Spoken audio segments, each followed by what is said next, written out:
चला तर आज आपण बघणार आहोत उन्हाळ्यात स्पेशल कोशिंबीर कशी बनवायची। नमस्कार मित्रमैत्रिणींनो, ऋतुजाज होम व्लॉग मध्ये तुमचं सर्वांचं स्वागत करीत आहे। चला तर आज आपण बघणार आहोत उन्हाळ्यात स्पेशल कोशिंबीर।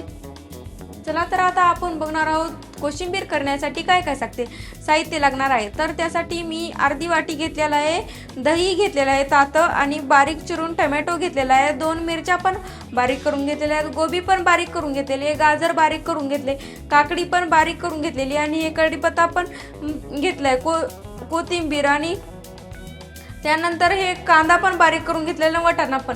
आता चला आपण कोशिंबीर कशी बनवायची ते बघू। त्यानंतर हे साहित्य या दह्यामध्ये मिक्स करून घ्यायचं। मी टाकते टोमॅटो आणि मिरच्या नंतर तडक्यासोबत टाकून द्यायच्या, गोबी पण यामध्ये टाकून द्यायची, आणि त्यानंतर त्याला असं मिक्स होईपर्यंत हलवून घ्यायचं, आणि मिरच्या आणि कढीपत्ता तडक्यासोबत टाकून द्यायचे। नंतर हे पहा मिक्स होईपर्यंत त्याला हलवून घ्यायचं। तडका देण्यासाठी आधी आपण गॅस लावून घेणार आहोत। गॅस लावल्यानंतर त्यावर ठेवणार कढईत थोडं तेल टाकायचं,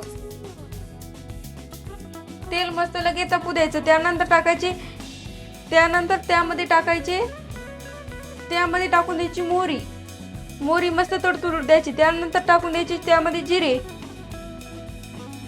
जिरे आणि मोहरी आपली मस्त तडतडू द्यायची। पाहू शकतात आपले मोहरी आणि जिरे तडतडलेले, त्यामध्ये टाकून द्यायची। आता मी ह्या मिरची पण तडतडलेली आहे, आता त्यामध्ये टाकून येते कढीपत्ता। गॅस बंद करून घेते आणि याला काढून घेते। हे पाहू शकतात आपला असा तडका झालेला आहे। आता यामध्ये सोडून देते आणि यानंतर याला हलवून घेते, आणि याला चवीनुसार मीठ पण घालून घ्यायचं। आणि मीठ हे खाता वेळेस घालायचं, नाहीतर अगोदर खाल्लं थोड्या वेळानं जर खाल्लं तर या कोशिंबीरला पाणी सुटायला तयार होतं, मिठामुळे लवकर पाणी सुटतं। आणि ही रेसिपी तुमच्या मित्रमैत्रिणींपर्यंत नक्की शेअर करा। ही रेसिपी जर तुम्हाला आवडली असेल तर कमेंट बॉक्समध्ये लिहा, आणि चॅनलला सबस्क्राईब केलं नसेल तर नक्की सबस्क्राईब करायला विसरू नका। अशाच नवीन रेसिपी सोबत आपण भेटू पुन्हा। धन्यवाद।